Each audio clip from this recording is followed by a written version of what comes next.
And welcome back. We're picking up where we left off last time in Victoria 3. We're going to continue one by one, getting rid of our subjects.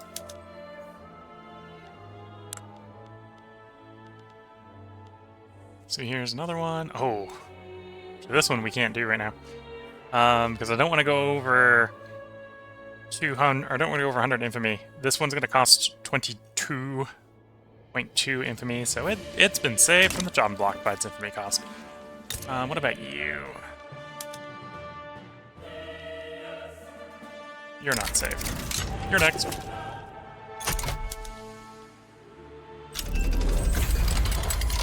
Unlock the carriers. Probably don't need.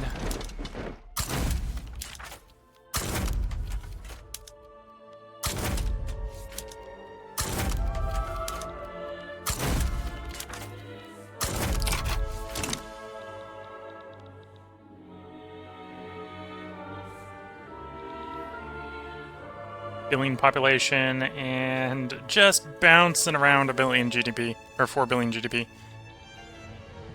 As the GDPC is about 4 at the moment.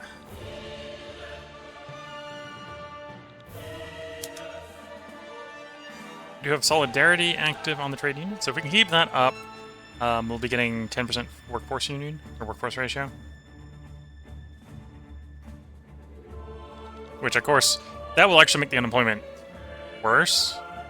Although if the private queue continues to build up the supply of jobs, that will allow the GDP to keep growing.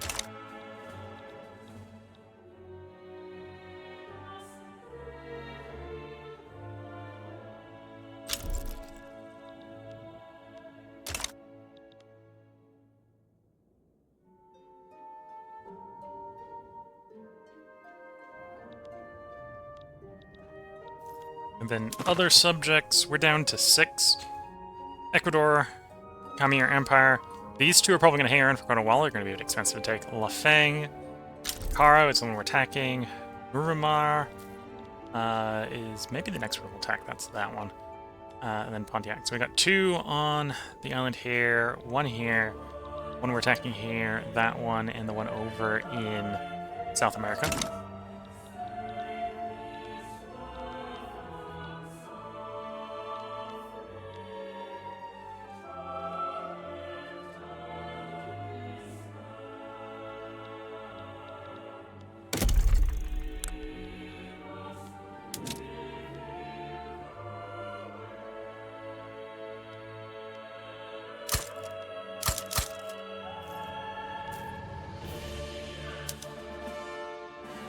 And again, I'm just going to keep building these resources. A lot of these are probably going to be in places we've just taken over, or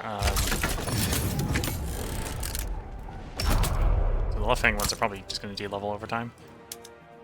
Okay, so I think of the Pontiac Gold Mine as well. Yeah, I probably overbuilt the oil, and the oil's just down-leveling again. To some degree at this point, we're running the construction sectors to keep demand up.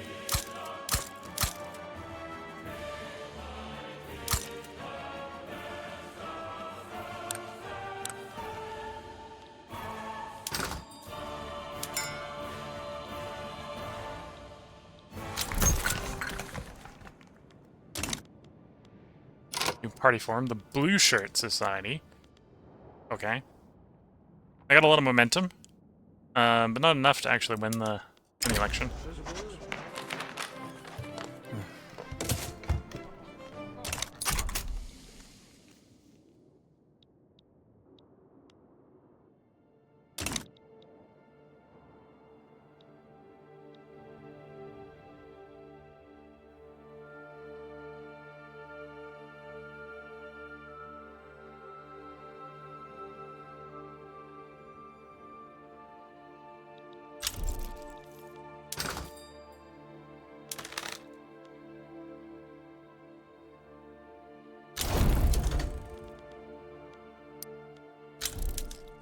Let's allow merchant marine to be exported without a tariff. Make sure... Okay, it's already, in fact, already incorporated, which is nice to see. Sure, it's on the newest PMs.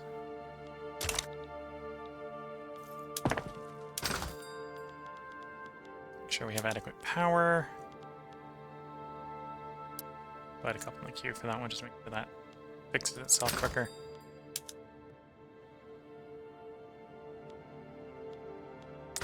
Okay. And yeah, then we're going to build some ports. We're not using the most up-to-date port tech because that requires oil, but we can definitely run more ports. The coal isn't too bad, especially in comparison to oil. The coal isn't too bad. Like 60 levels of port.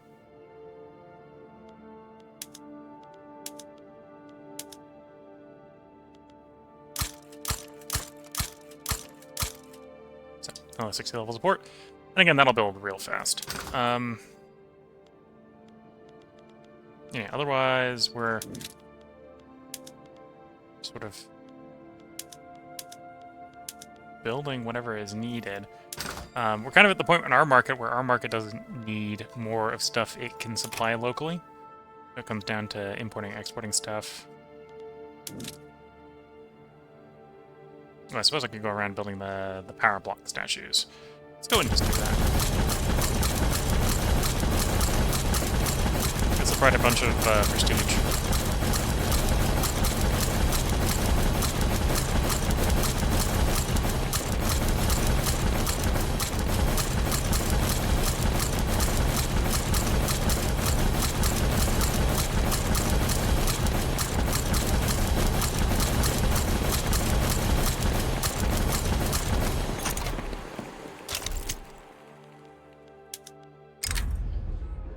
Tolerate the fascist parliamentaries. We can attempt to enforce voter suppression laws or crack down on them. We're going to crack down on them. Because we've... Wait. The source of the paramilitaries is also the one who likes that we're cracking down on them. Slight confusion.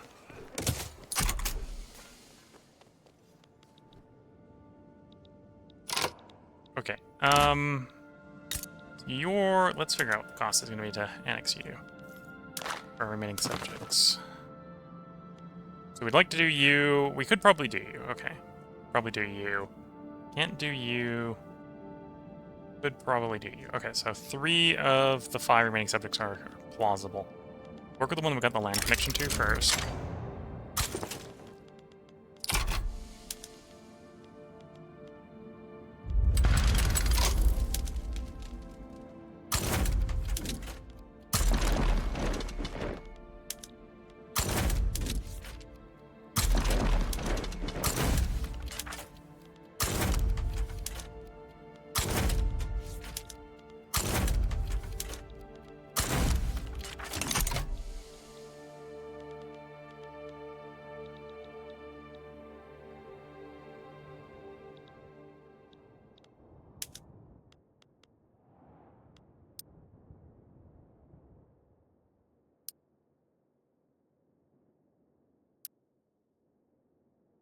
And yeah, the moment we finish 3 things, and we're probably going to finish more than 3 things, it's going to start reassigning things back to the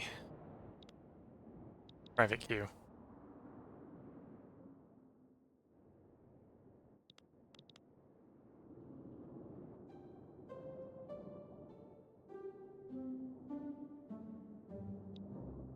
Although it's not going to take much reassignment back to the private queue for the private queue to probably run out of demand for the construction.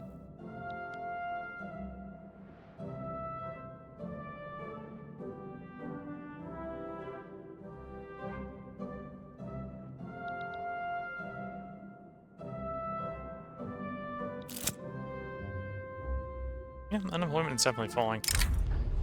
Maybe not as fast as we'd like, but it's definitely falling.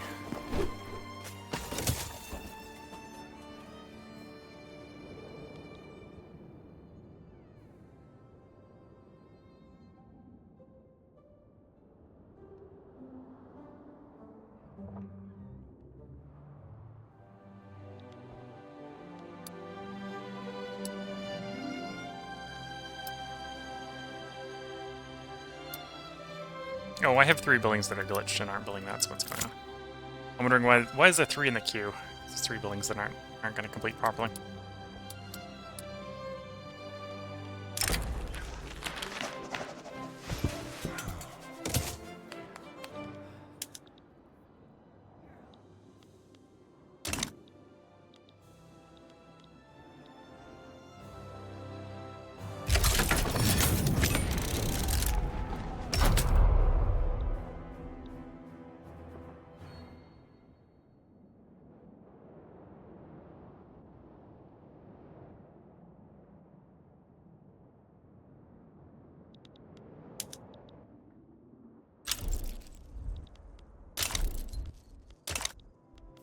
We're getting pretty close to the end of the tech tree. We've got 3 military techs left.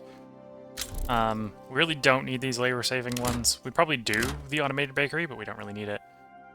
Flash freezing is electricity and transport. We don't have the oil for that. And then here is just behaviorism left. It's actually spreading to us, so we don't even need to come over here to research it, because it's going to spread to us pretty quickly.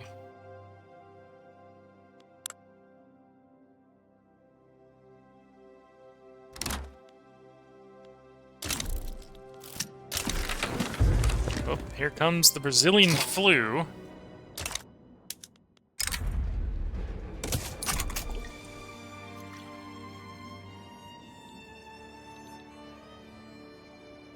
Well, there goes population growth for the rest of the game.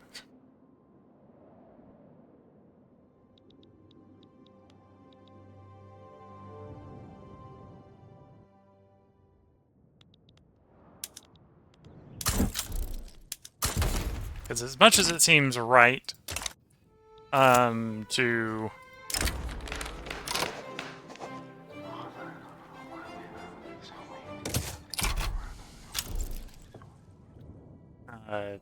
quarantine to try to stop the spread, the penalty for just taking the population loss is so minor in the grand scheme of things from the gameplay standpoint, but the throughput penalty is so massive.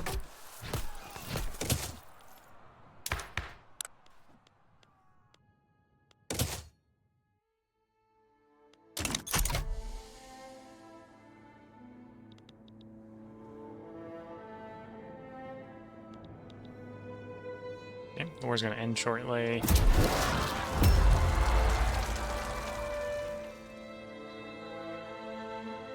That's the... How do you queue for this thing? The solution to that is crush it. Crush it hard. It's one state down there that's revolting, so we're just going to crush it. There's no way to appease it. We've already given it what it wants, which is multiculturalism. They just... haven't... Well, this is also coming hand in hand with the fact that they're not being stated quickly enough. Right? We have welfare, so the standard of living in our country is real high. But because of the slow incorporation rate, they don't have their standard of living from the healthcare system yet. They don't have the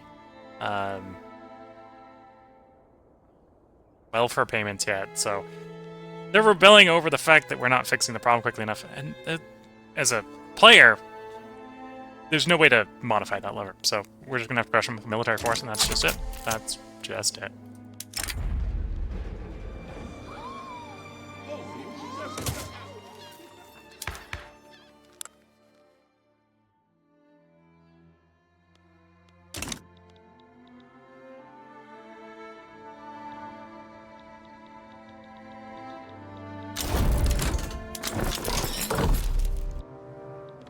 Next, the region.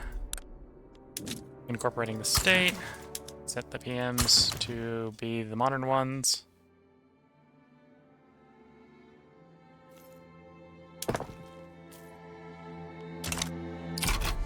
Cycle for a couple weeks, and then check to make sure if there's any power or other stuff we need to do.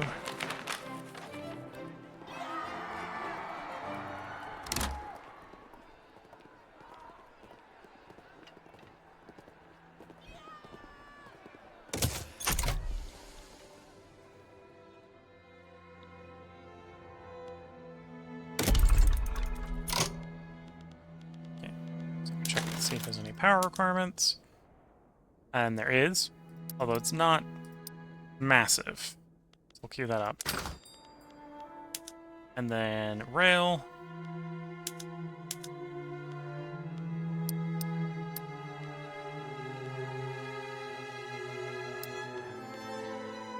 Okay.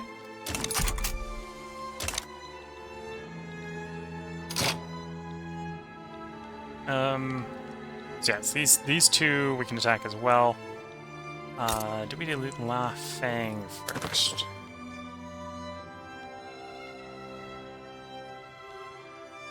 Or Pontiac? I have a truce with them apparently for the next 5 years. Okay, so we can't do anything with them. That's a little annoying.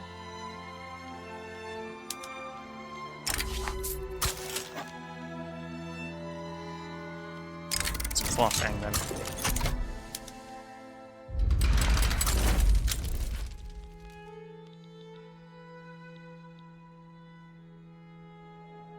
And that'll just be a naval landing.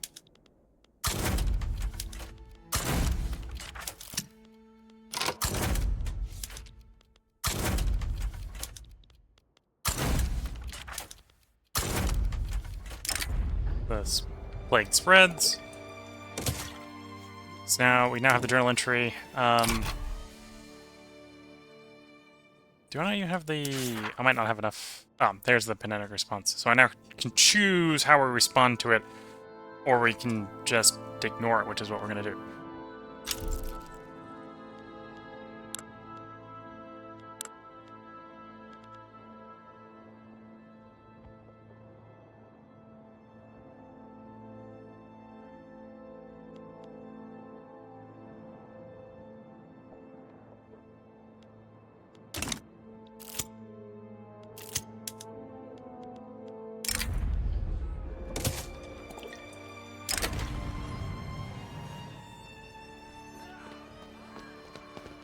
Small chance to get some loyalists. I think we got the loyalists. Oh, that makes a big difference. Nice to see the radicals have fallen from the height of 300 million. And are now about to swap spots with the loyalists, which is nice to see. Loyalists aren't growing as quickly as the radicals are falling.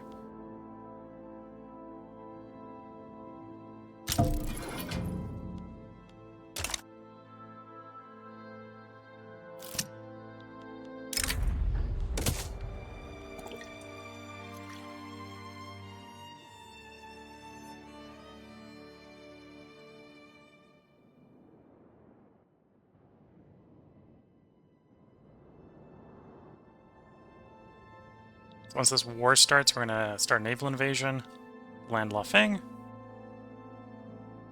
And then we're just waiting for infamy to go down. We need like 4 years of infamy reduction before we're going to annex the next one. So yeah, that means probably actually going to be very little war for the last couple years of the game here. Unless we get attacked.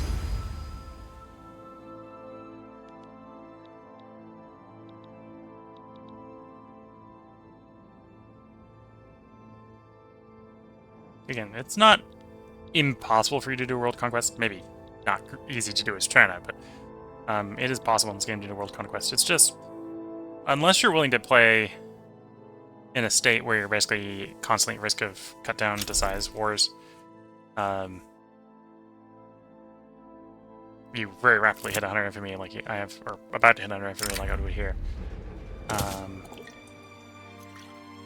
And then the AI can get a little bit overly aggressive at trying to do cut down the size wars. Like, I'm not sure any of the AI could stop me at this point without glitches. Right, if the military system was a little bit more fair for the player with my limited attention span. I think we're at the point in the game where, realistically, I don't think anyone can fight the near endgame tech million-man army of China here.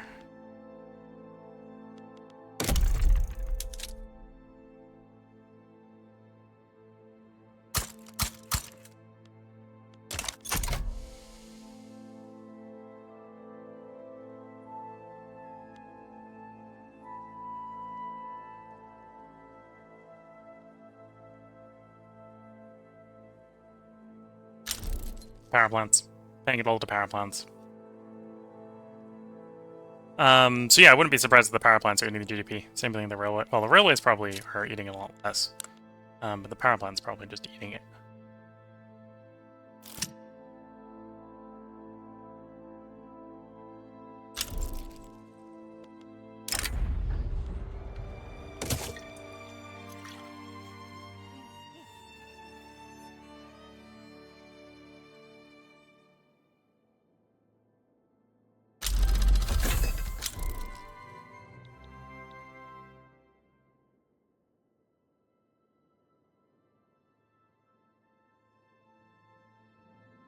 And the British own the most of our stuff. There's maybe an argument that if I was going to go over the infamy cap, probably nationalizing the British GDP ownership would be the way to go.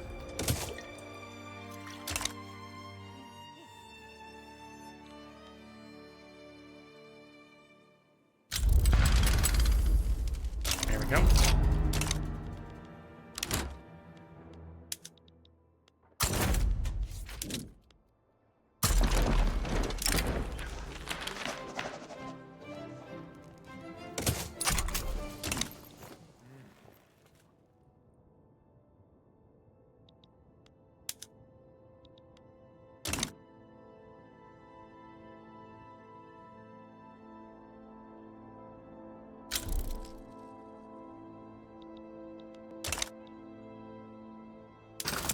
And yeah, at this point, I don't really know what to build as a player. Or, well, I know what I should build if I could build it, which is fish, wood, or I think we're still subsidizing the groceries, right? Yeah, we're still subsidizing groceries. The groceries are only as good as they are because of subsidizing them. Again, because good old liquor is oversupplied. And there isn't a really good way to raise demand, and I don't want to go... This is partly a micro thing. I don't want to go manually go and just say, this one gets no liquor, this one gets no liquor, this one gets no liquor, because that's where we're at. And that's not really going to raise the GDP much either. That just means I would have to subsidize less.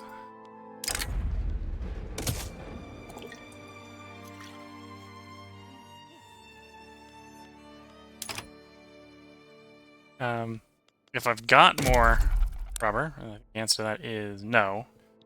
We'd want more rubber. If we had more coal, we'd want more coal. Oil, yeah. In fact, there is more oil, so let's do the oil.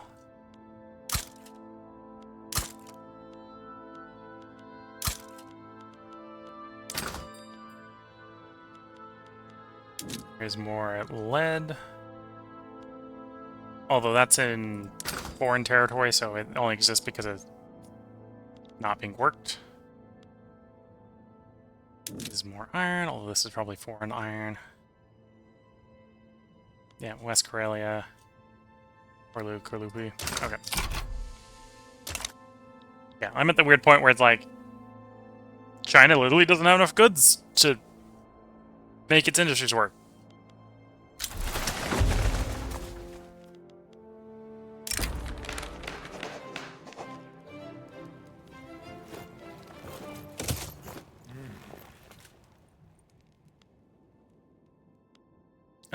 And the world apparently isn't just making enough of stuff, right? So, we'll go ahead and take the maximum subventions on the rubber. Pay a little bit extra just to try to bring a little bit more rubber in. I'm just not subventioning the oil. We'll do that. I still think I'm the largest world producer of oil, aren't I? Yep. I am the world's largest producer and consumer.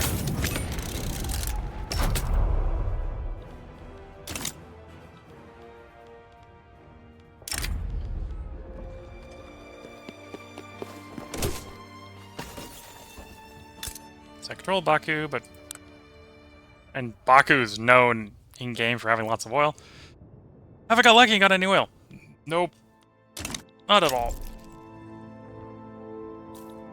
Texas. Does Texas have any of its oil? Texas has oil. Texas actually has all its oil. Can I get investment rights in Mexico?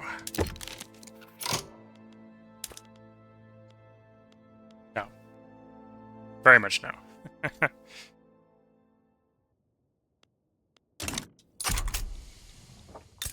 That's going to be the same in the United States.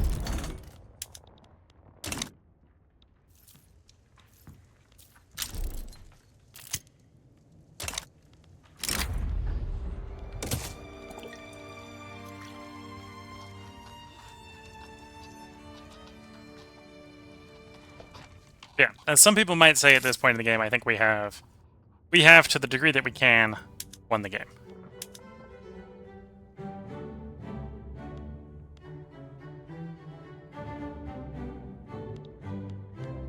We got just under 5 years left. Well, just over 5 years left. I got a credit card of 3.4 billion money to spend here, so we can just deficit spend at this rate for the rest of the game. Because what? That's 52 weeks a year. Say 6 times 52 is 300 times another 6. 18, so it'd be about 1.8 billion. Yeah, we could just deficit spend the entire... As long as the deficit doesn't get worse, we can literally just spend at this rate for the rest of the game.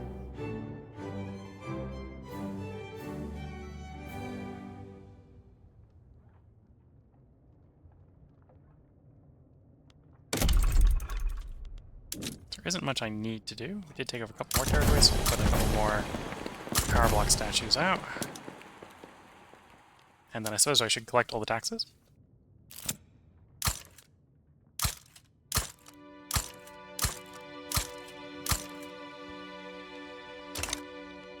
New neighbors, new grudges? Yeah, that's the thing that happens. Oh.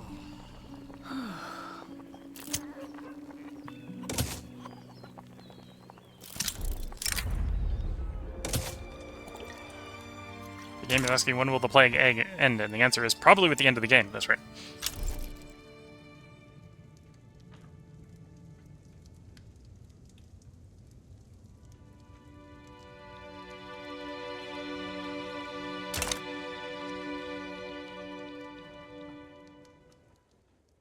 Yeah, 1.03 billion. I think the unemployment is declining, although it's struggling because, again, we've reached the point in our market. There isn't enough rubber, there isn't enough oil, there isn't enough coal, there isn't enough iron. So there isn't much space for growth. Except in fabric to clothing, but there isn't enough demand for the clothing. And in wood to furniture, although there isn't enough demand for the furniture. There isn't actually much demand for wheat to food either.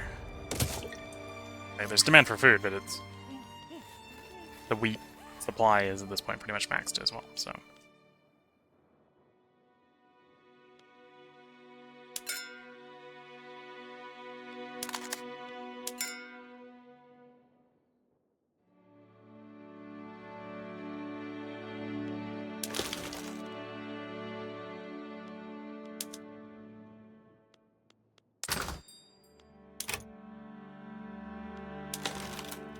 What's the comparative on the consumption here? So we're mostly getting it from our own fish, and it's mostly the food industry is consuming it. Okay, so would actually be bad if I tried to suppress the imports in this. Okay.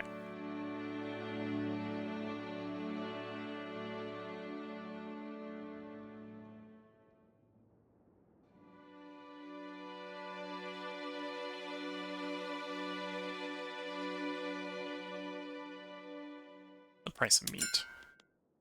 A little elevated as well, yeah. Again, that's probably also... Well, that's actually more from prop consumption, so that's an argument that our props are probably just getting wealthier. Which is the case, right? The average low strata pop is at 18.4.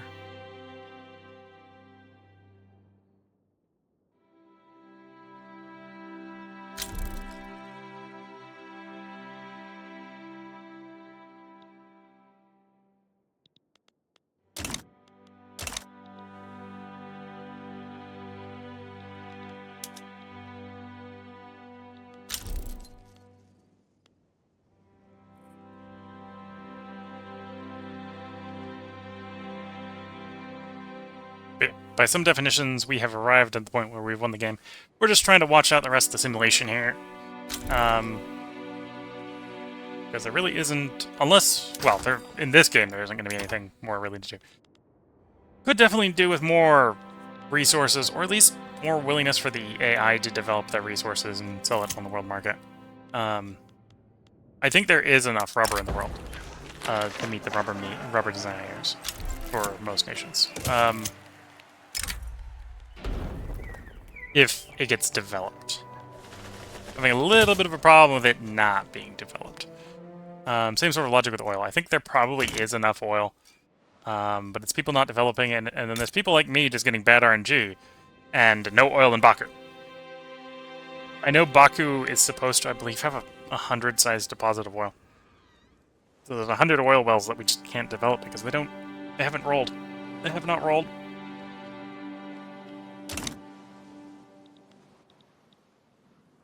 Twitch chat's asking, what determines a win condition in Victoria 3? Do you need to complete the 5 years? I don't. There isn't exactly a win condition in Victoria 3, right? It is a sandbox game in that terminology. The simulation is just about 100 years long. It's it's 1836 to 1936. So it ends. The game ends when you would normally start a game of Hearts of Iron 4. So when I play Victoria 3, I try to play from one date to the other. Play the whole time span. The reason I'm referring to it as one is there's an ongoing sort of concept on the Reddit, which isn't really true, is that when you reach the point where there isn't any challenge, you've won the game. Which, to a certain way of playing, that is true. That is the point where a lot of people consider they've won the game, is they've completed all the challenges in the game. There's no challenge left. At least in a given run.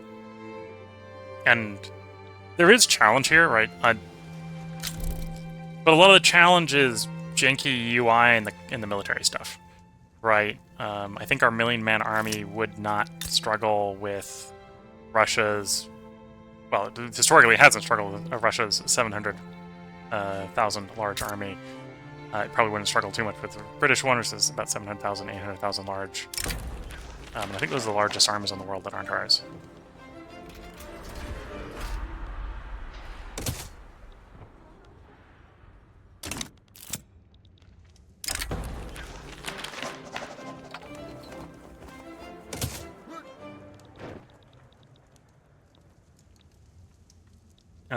And then a lot of the game is picking what to build. We've reached the point where we kind of know what we would build if we had to build, which is the shortage of resources, scarcity of resources the game has.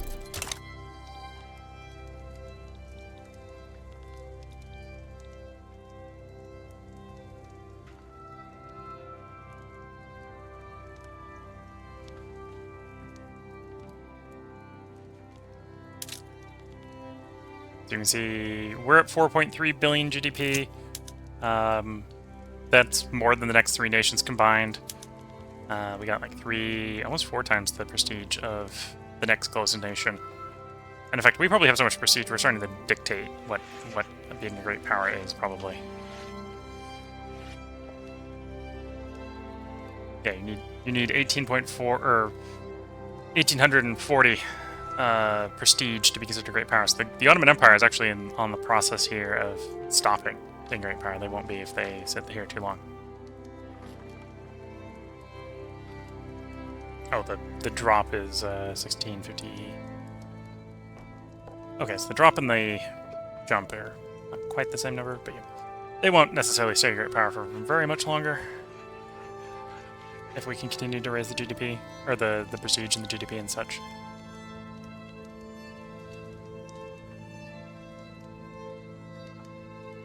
But you're kind of seeing what's going on here.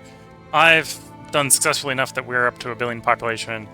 I think historically at the end of the game, world population was about 1.7 billion, so we're more than half the world in people.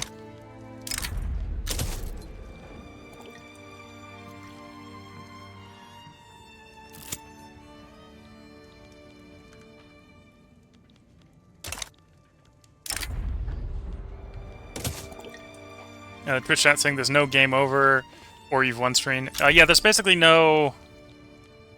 I forget what the actual end of date screen says.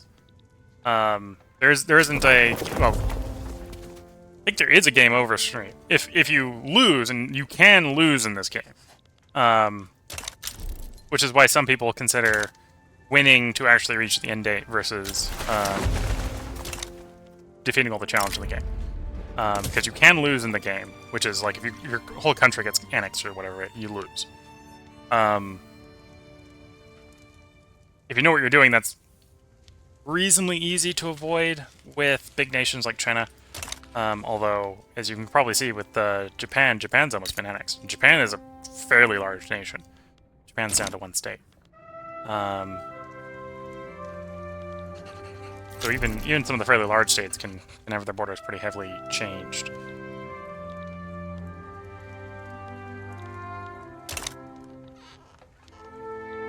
Something happened in France. France is having a bad day. And then we have a Kalmar Union, so we've got a descendant Sweden here. I think that was a Sweden-led Kalmar Union. But yeah, so there is a game over screen if you lose, and then there's a end date screen, which we'll see here in a couple years. I forget if it says you've won or you've got to the end of date or whatever. Usually I spend most of the time looking at the stats on that screen and less looking at the screen, if that makes sense. For whether it says you've won or whatever.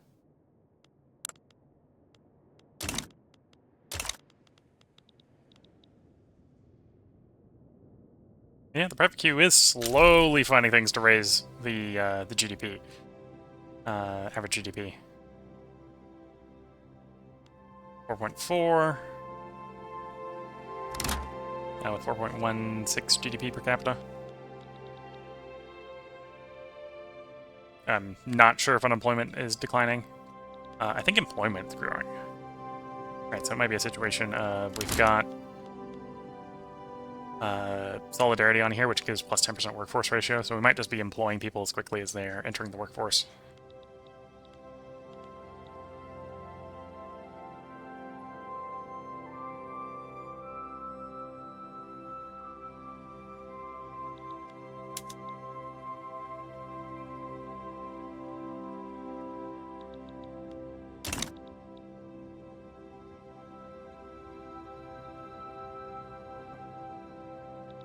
And then technology-wise, mobile armor is sort of the last military tech that we normally enact. Generally, I don't bother with chemical weapons, although we'll research it, because it has... Oh, no, that's fertilizer. That's not too bad. It's flamethrowers must be the one. Yeah, flamethrowers is oil. Okay, we don't have enough oil. We could probably do chemical weapons, although I don't need it. We don't necessarily like the negative recovery rate.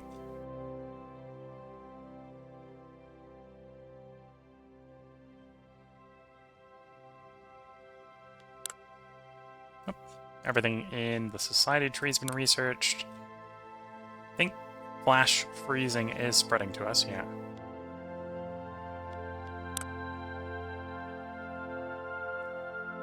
So, I think I'll just queue up what's left in here.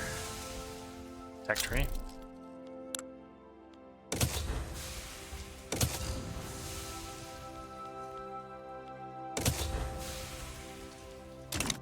I don't have to go back in there to manually set it.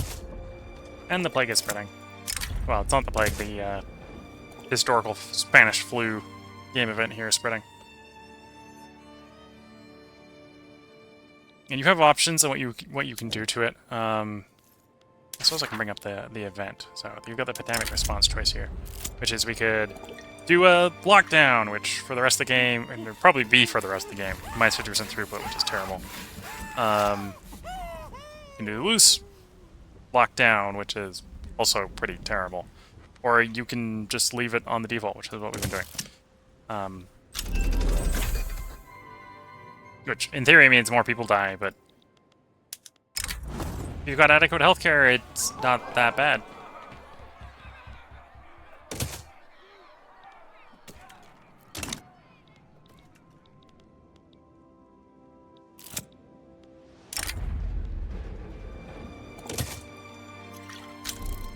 the flu pandemic's up to, like, in some places, plus 200% mortality. We're still pulling 1.25% population growth during the Spanish flu. Not much I can do to actually cause the population to decline, other than cause massive civil wars, which I don't find particularly interesting.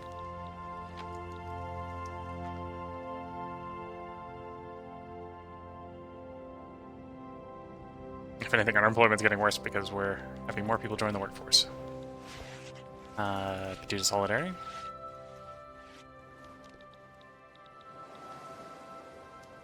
And probably having buildings having difficulty hiring up. Again, due to resource shortages, import resource shortages. The global market isn't producing enough of many things.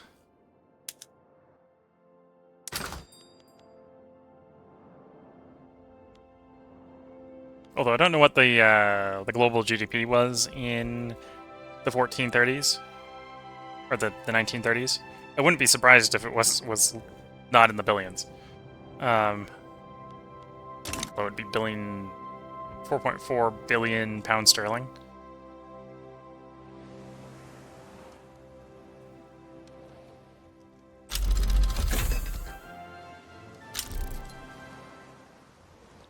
So there's flash freezing. We could implement that, which would employ a bunch of people. I don't see the reason.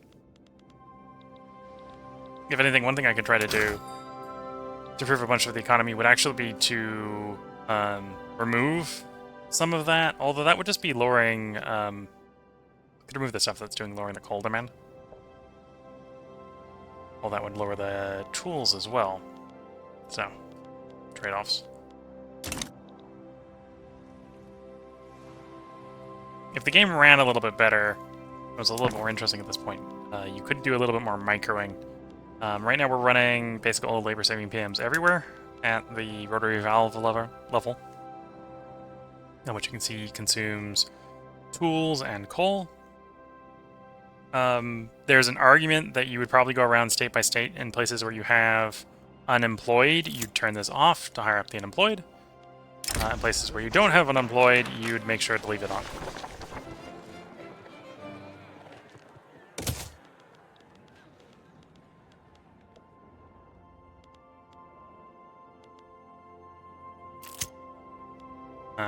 We're not doing that partially because it's a lot of micro.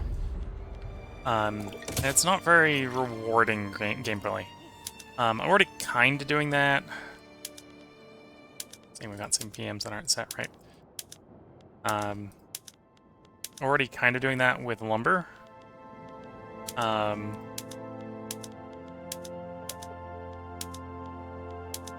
And by doing that, I mean on lumber, you see, I generally don't set everything to focused hardwood. Focused hardwood is arguably the better of the 3 hardwood production PMs, right? But you don't want to oversupply hardwood, and it's not that much better.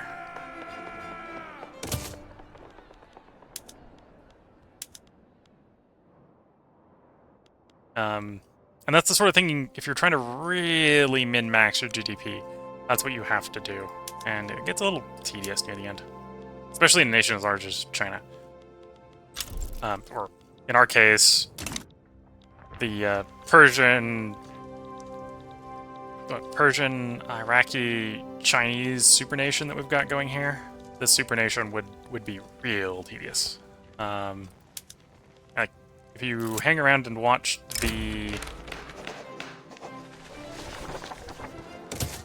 You hung around and watched the electrification episode, where we went through all the... If I can find that table here. All the states, right? We've got 70 states. We got 39 unincorporated territories, which I'm trying to make it a state so that just the game is... The coring in this game is real slow. So we've got 109 territories. And each of those have to be individually microed to get the best result. It's a little tedious, to say the least. Makes sense to do that early game. Does not make sense to do it this late in the game.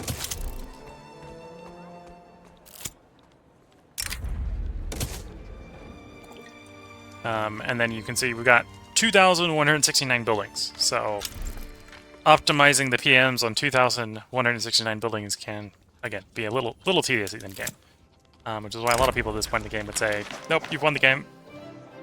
Move on to whatever the next game is, because a lot of people at this point don't find it particularly fun. I find it interesting seeing what you can get to by 1936. And at this point, I'm sort of letting let Jesus take the wheel, or in this case, let the capitalists take the wheel, and just like, here, capitalists, have all the construction, build all the things you want, because I just can't be bothered to micro it this badly at this point. Just to see how high the GDP can get to. We're up to about 4.4. It might get up to 4.5 by the end of the run here. Through a combination of the GDP C rising and the population rising.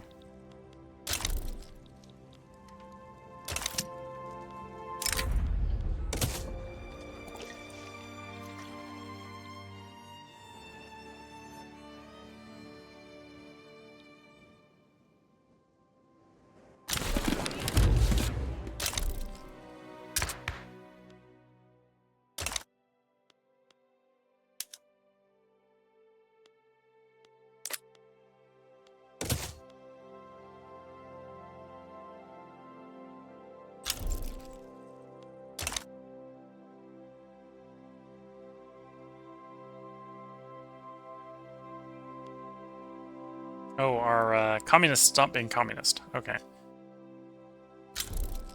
That's fine. We weren't trying to go communist anyway. I'm not trying to standard living max, which the communists would be really good at.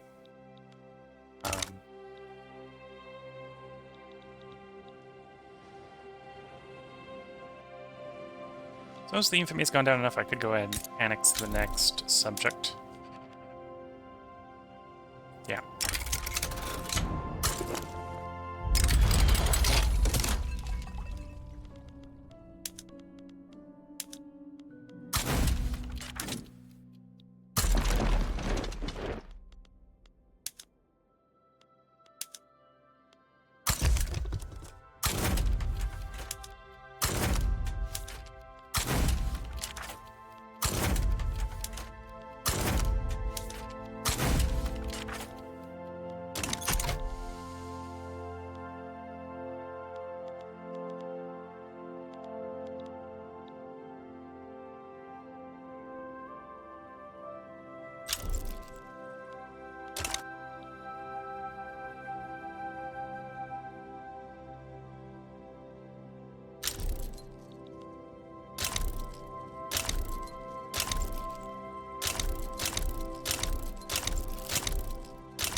Crowd.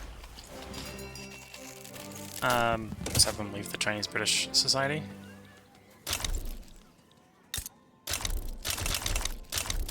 That's just an event that creates some dynamicism in the political lobbies. I've given IGs move in and out of various lobbies.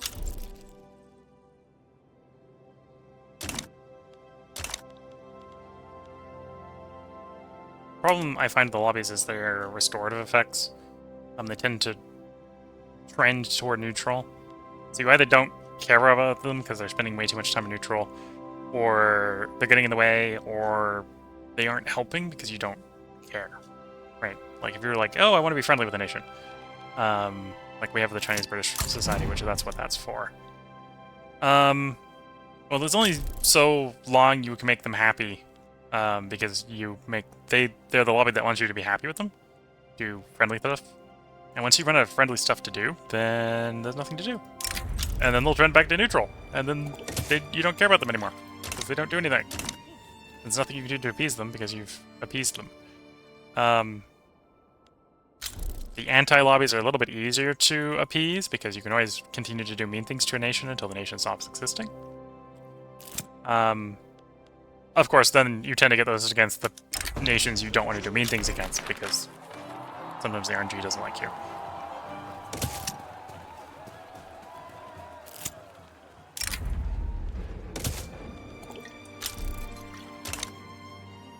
Yep, we put 4.5 billion GDP. Population still continuing to grow, even though we're have the flu pandemic.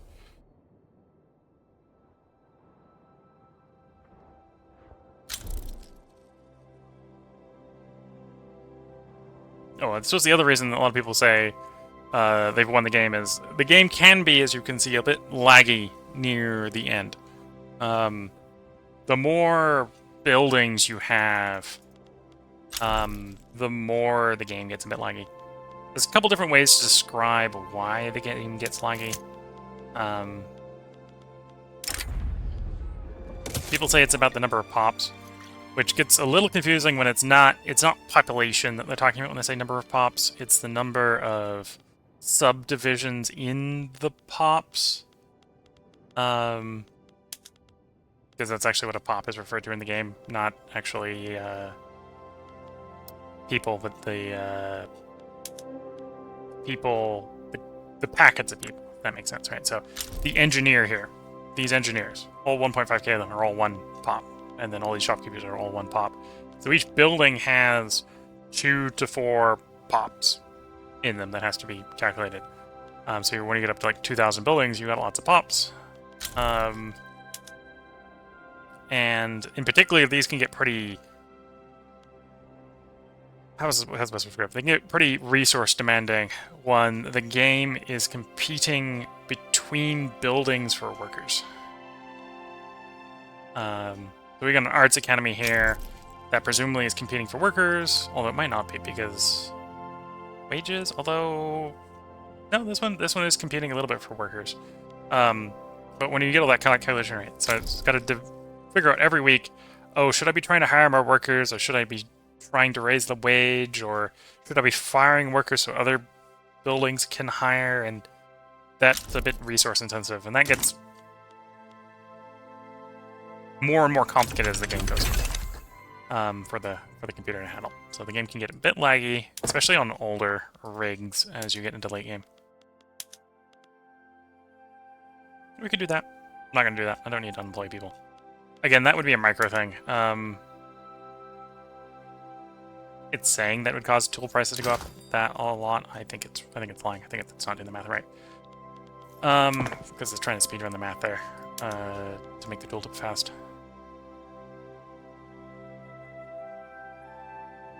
Yeah, it'd save 100,000 laborers turning the bakery on here, which in some states probably makes sense. Some other states probably doesn't. It depends upon your unemployment in the state, the number of peasants you have in the state. So for our example, we got 47 million unemployed. So that makes sense to do in states where we've got a labor shortage, and there's probably states where we have a labor shortage. There's places like Merv here. Merv is out of people, right? Everyone has a job. Maybe don't have the job they want, but everyone has a job. There's actually a labor shortage here. Yeah, there's a labor shortage here. So labor-saving PMs here would make sense to activate. Of course, I think I have all the ones here turned on to the degree that we can afford to. Right, I can't afford the oil, so we're not doing assembly lines. But yeah, there's stuff we could do to make the GDP go a little bit higher if we were trying to really min-max. That are probably not worth the squeeze at this point. So we're just watching. We've sort of handed the reins to the capitalists, and we're just going to watch them try to raise the GDP for the rest of the game time here, which is about a year and a bit. The game ends January the 1st, 1936, I believe. So we got all of 34, all of 35, and then the game will end.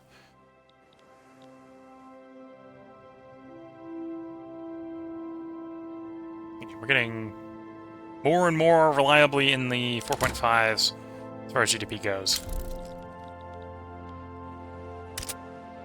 Someone else has invented the tank. Okay. I believe all my infantry are not set to use tanks. All my units. I could swap to tanks, but not sure that would be effective from a GDP standpoint. And we don't need it from a warfighting standpoint, of course. Right, 20 tanks is worth less than 20 cars and 5 steel. Same sort of thing with the planes. 10 planes is worth less than 10 automobiles, 4 hardwood, 4 fabric. So if you need that for your military advantage, do it. We don't. So at this point, if I were to start doing planes and tanks, we'd be exporting them to other people for their wars, basically.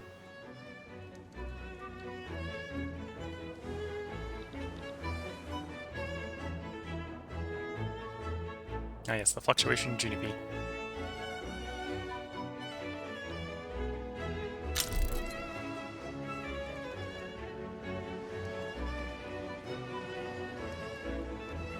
So the looks of it, I think I'm going to run this part a little bit long just so we can finish up.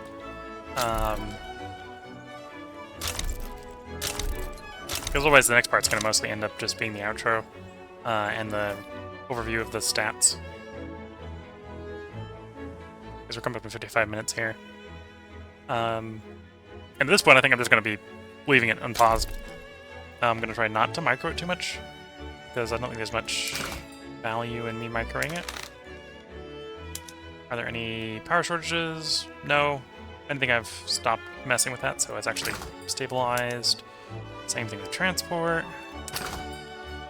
And then services always inevitably get oversupplied.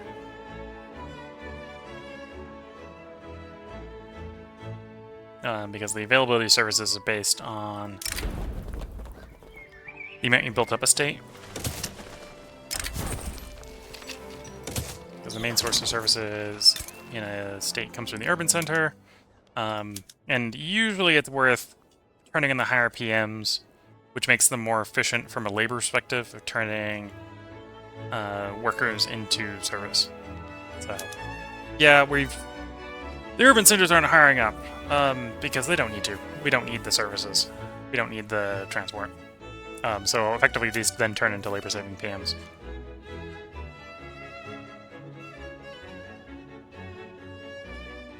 In fact, that would be one way, I suppose, to lower the arcades here. Would be one way to lower demand. Or generate a bit more revenue would be swap to covered markets and hire up a bit more and use a little bit more workers. Again, that's something you can micro. You can go state by state and determine whether it makes sense to turn the amenities PM up and down, and that just gets really tedious. Really tedious.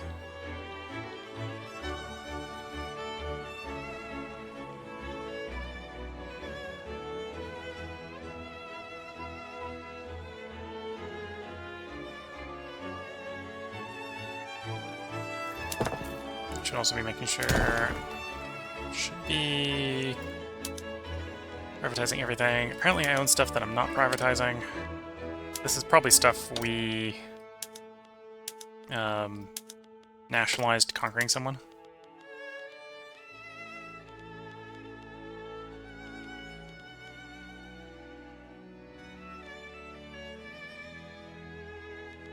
Or not nationalized, privatized. We want to privatize everything. We could. So is nationalized stuff what we wanted to, but we don't.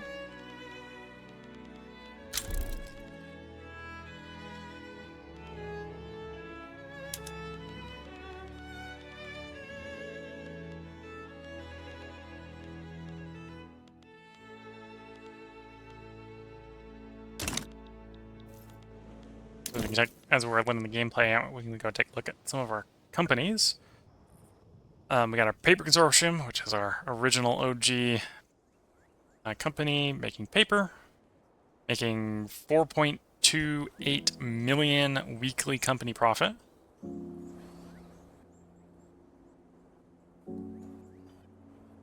Most of which is coming from the Homeland HQ.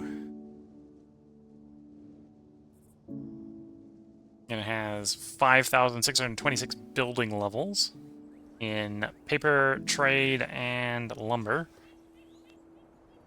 Metalworks is making 3.7 million in weekly company profit. 6,000 building levels as well, mostly tools and steel. Or entirely tools and steel. Kaiping Mining Company, which does coal, iron, and railroads, is actually pulling 10 million company profit, so it's making a lot of money. The electronics is not making as much money, only 1.7, almost 1.8 million weekly profit. Again, it's an electronics company. It also owns all the rubber.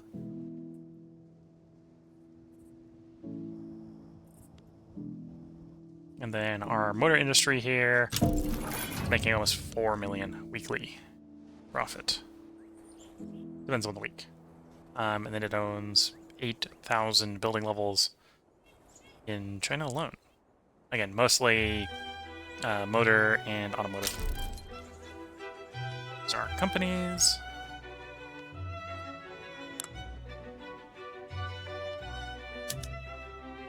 And we own the 4 most profitable companies in the world, with number 5 and number 6 being owned by the British. Which is, I think, a construction company. Oh, no. Some noise has pushed our 4th down. Yeah, theirs is a... Oh no, it's a steelworks company, so it's doing shipyards and military shipyards. Okay. And the other one's the Hudson Bay Company, because apparently the British have not given up the Hudson Bay Company. Colonial growth generation and textile mills throughput. And it is making select fish. Headquartered in Ulster. I think by default that's one's supposed to go away. One Canada forms. Unless Canada's formed by... and it might have been formed by the Hudson Bay.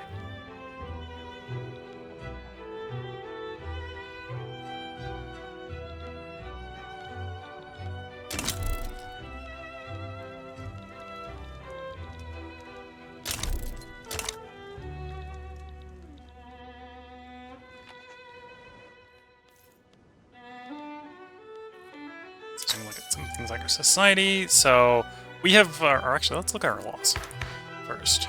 So we got parliamentarian republic here with universal suffrage, multiculturalism, total separation, appointed bureaucrats. There's maybe an argument that electric would be better at this point. Which reminds me, we're a little bit short on bureaucracy. Let's get the bureaucracy for a minute. We're letting taxes escape.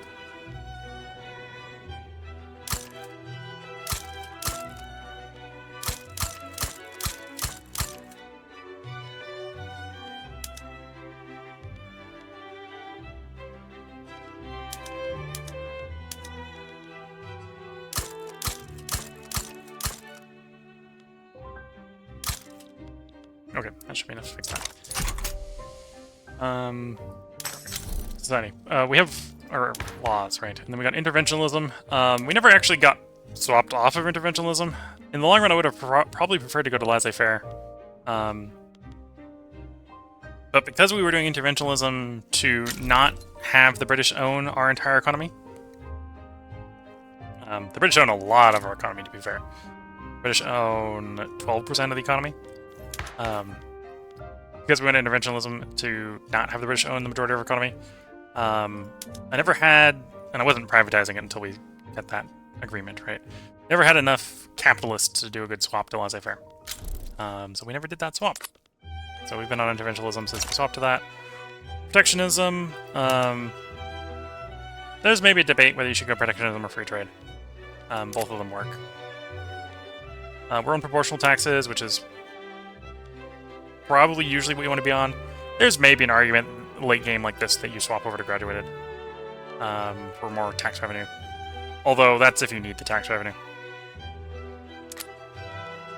Commercialized agriculture, unless you go communist, this is the endgame law. Nothing really wrong about commercialized agriculture. Unless you're going to go communist and then you do collectivized.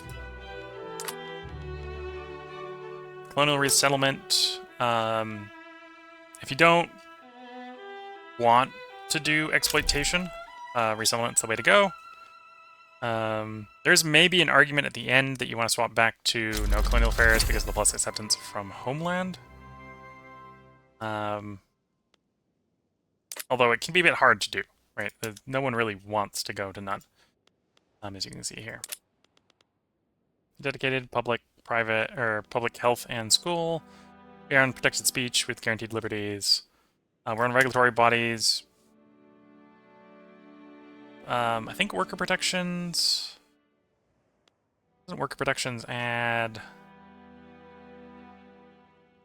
Oh, they've changed worker protections, have they? Okay. Worker protections that used to add,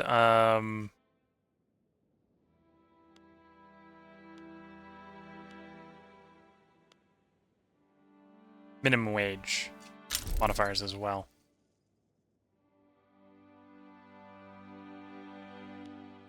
Which regulatory bodies don't. Which is usually why I do regulatory bodies, because you don't want that. If it doesn't do that, then it's maybe a little more interesting to do workplace protections. Compulsory primary school, so everyone has to go to school. We're going to have max education. One legal guardianship. If we were having problems with not having an employee or not having underemployed people, we'd go to women's suffrage for more workforce ratio. At the moment, we've got unemployed, like millions of unemployed, so that's not important. You've got old age pensions, just to have some welfare. I still argue that old age pensions is probably the best of the welfare laws. Because of the dependent income, because of the dependent enfranchisement, because of the food scarcity. The next best is wage subsidies. Poor laws has a cap. You don't get as many levels on poor laws, and then none is none, right? So you either want to be on none because you can't afford to do welfare, or you probably want to be old age. Again, unless you're having a population issue, because old age allows people to retire, which is a workforce reduction. So if you're needing to go women, then maybe you would rather do wage subsidies. Migration control. We never really had the right coalition together to do no migration control. Although there's an argument that that's probably where you want to be in the long run. Slavery banned, we started on that, we wanted to stay there. Corporatized, there's an argument you might move to right to association, especially if you want to go communist. Factory councils you can only get if you defect...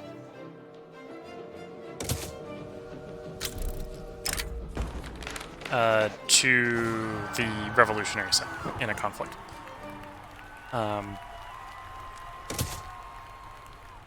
So factory councils is pretty denied to you by game mechanics, because usually you don't need to have civil wars like that, even to go communist.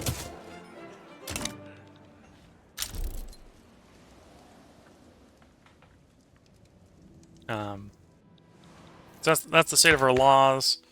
Very liberal is probably how a lot of people in the game would describe it. Very liberal laws. But because of multiculturalism, most of our pops, 1 billion of our 1.1 billion pops are at full acceptance. Taking no penalties. The rest are on their way there. So every once in a while we might have a little bit of risk of civil war from recently integrated territories from pops that are on the way. So we've got a smorgasbord of cultures, although the biggest group is, of course, Han, followed by Yu, followed by Manchu. So those are sort of... These are all the major Chinese cultures. Han, Yu, Manchu, Min... Hakka, I think, is... Sinosphere? Okay, so Hakka is... This is where they are. So yeah, I think that's basically a major Chinese religion, or Chinese culture as well. Korea, because we took over Korea. Persia, we took over Persia. We have Old Mongolia, so that makes sense. Tibetan, Pashtun, we took a little bit over of northwest India, Pashtun people. Also, modern day Pakistan. Japanese, because we took over... But to be fair, it's maybe surprising the Japanese are up that high, because we took over one state of Japan. Are they making up 0.5% of our people? There's the achievement for the Victorian century. Here is... Oh, it does say game over. So the game is over. We've played out a full century. Congrats, has successfully reached the end of the campaign here. So yeah, we got up to 4.71 billion GDP was the highest I think we got during the campaign. Here, standard of living got up to 21. It might not have been at the end, but it got up there. We had 31.4k prestige around about at the end. And we got up to 1.11 billion people.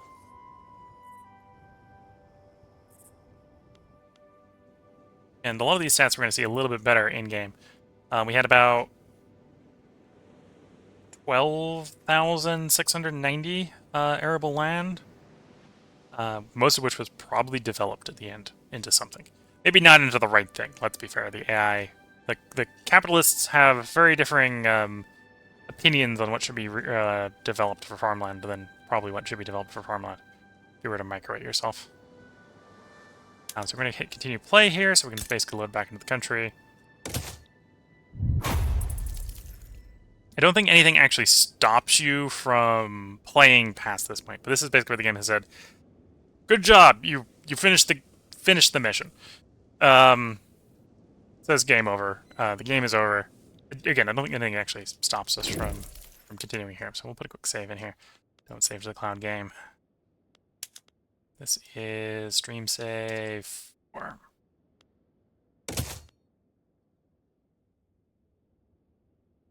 Quick save. Yeah, you can unpause. You can keep playing past January 1st. Just it gives you the sort of you've done the 100 years achievement, and then I don't think the achievements are active past. I think the achievements cap out at the end date. Yeah, achievements unavailable. So you've got to do if you're going to do achievements here, you got to do it in the 100 years. It's a lot of fun looking at our society here. Religions, Confucian, which is by default the state religion of China, is in fact the largest religion in political strength. I'll give you a good population breakdown here. Yeah, although it is in population as well. Buddhist is the second largest, with Sunni coming in a fairly strong third with 30 million people. Yeah, it's Confucian, which is sort of a made-up religion because it's not. It's Taoic. It's a combination of Taoic, Buddhist, and other sort of Chinese cults, right? Then you got Buddhist, Sunni, Shiite. This is another Buddhist one. Yeah, that's another Buddhist one. Animist. So that would be a Hindu. That's a Hindu but not Hindu one. Shinto, Sikh, Orthodox, Hindu. We didn't actually take over a lot of India, so we don't have a lot of proper Hindus. But that's in the same group as the Hindu. Oh, I suppose that might... Is that also Buddhist? That'll also be Buddhist. I don't know my breakdowns with the religions in the area. It's a Dharmic religion. We have some Orthodox and have some Protestants. They're pretty small. From when we had trade ports, right? Treaty ports. And then upper class got up to 12.2 million. Middle class was 373 million. Lower class was 725 million at the end. Now, if we get into this one, we can see how they grew over time. So you can see our lower class was always growing. The middle class grew exponentially, you can see. So this is sort of where GDP growth tends to come from in Victoria 3, is the growth in the middle class. And then even our upper class grew sort of exponentially. So it's the growth in the middle and the upper class. And then the upper class growth would almost always be, or almost entirely be, capitalists. So that's the growth of capitalists. We had basically all the aristocrats we'd have at the beginning of the game, but the capitalists grow pretty rapidly over the course of the game. We're up to 12 million of those at the end. 374 million middle class pops of various types, and then we were never growing those categories so fast that the lower strata were not growing as well. Breakdown in population: laborers was the largest pop group. Laborers are probably the poorest pop group outside of peasants, with peasants basically being subsistence laborers. We got clerks. Clerks are a little bit more advanced in the poor group. Machinists are sort of with clerks, with being a little bit more advanced. So instead of working sort of with numbers and stuff, they work with tools. Shopkeepers, engineers. So shopkeepers are middle class. They're the owner group of the middle class. Engineers are middle class. Farmers are another owner group of the middle class. Academics, clergy are middle class. Again, another owner of the middle class. But most pop types, to be fair, are middle class, right? If we go society where we can see, yeah. So aristocrats, capitalists are middle class or upper class. Clerks, laborers, engineers, peasants. We didn't have any slaves, and servicemen are all our lower class. And we can see that basically laborers are probably the biggest group. It would be nice if this gives us a little bit of a breakdown of which percentage of each one is which.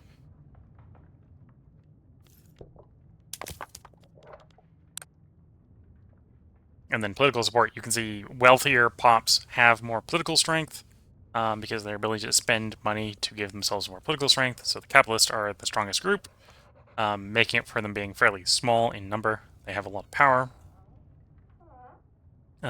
Engineers were pretty strong as well, probably due to their wealth and number.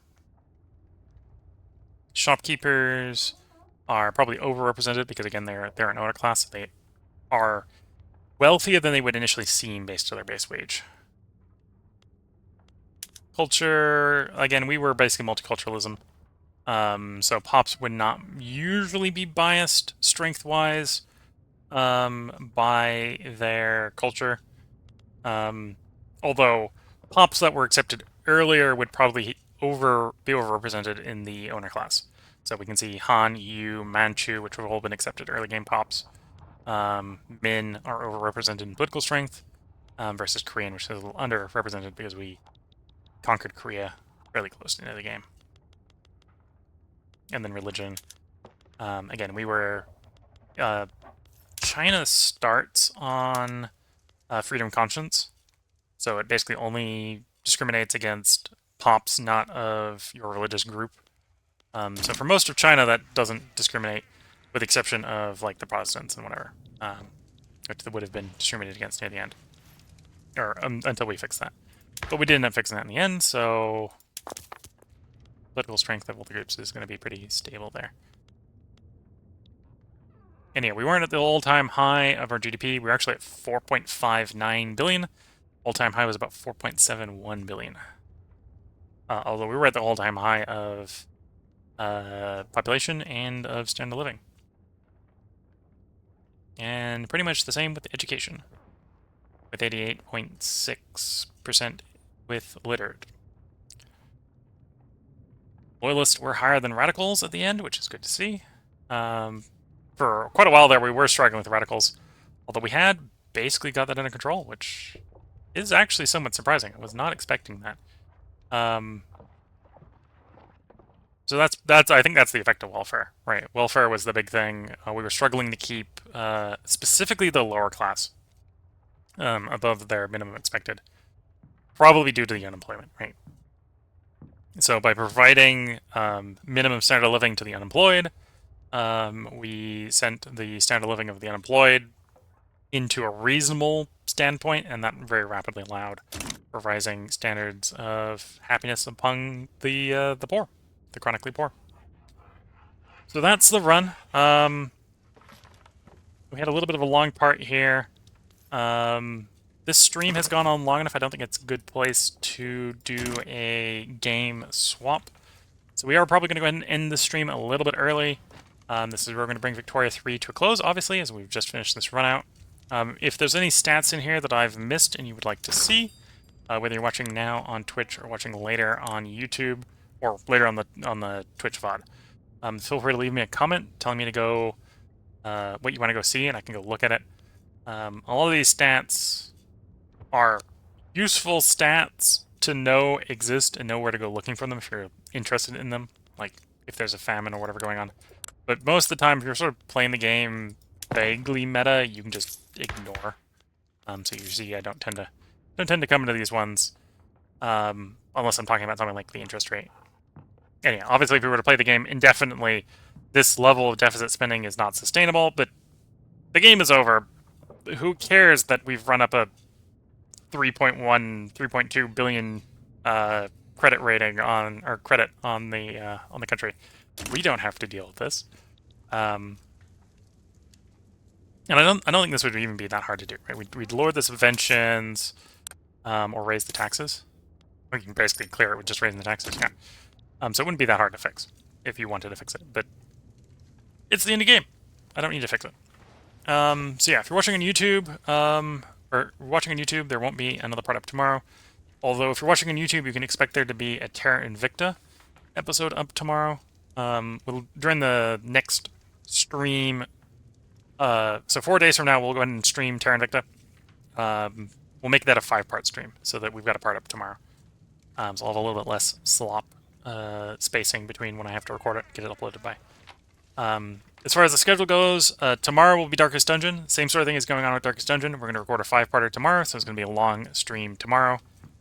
Wednesday is going to be Songs of Six. I think that run is going well, although we've hit the point where we're going to start struggling a little bit with expectations rising faster than our ability to raise them. So that's going to be the challenge that comes up on Wednesday's stream. Thursday is going to be Subnautica. I do need to update the schedule because it's going to be Subnautica Sub-Zero. We did basically finish up Whiskerwood last night. Friday is going to be Terra Invicta. And then Saturday will be Darkest Dungeon. Sunday will be Songs of Six, so on and so forth going forward. So I hope everyone has enjoyed. Once again, if you're watching on Twitch and you want to comment, responded to, now is a good time to leave it. If you're watching on YouTube, again, as you can see, I made a save of the endgame state here. So if there's anything you want to see, feel free to leave a comment. I can go ahead and make a very short video looking at that stuff. So until next time, I'm going to wish you all the best of luck and a good time. Catch you all in the next part and or stream or other game. And with that, bye for now.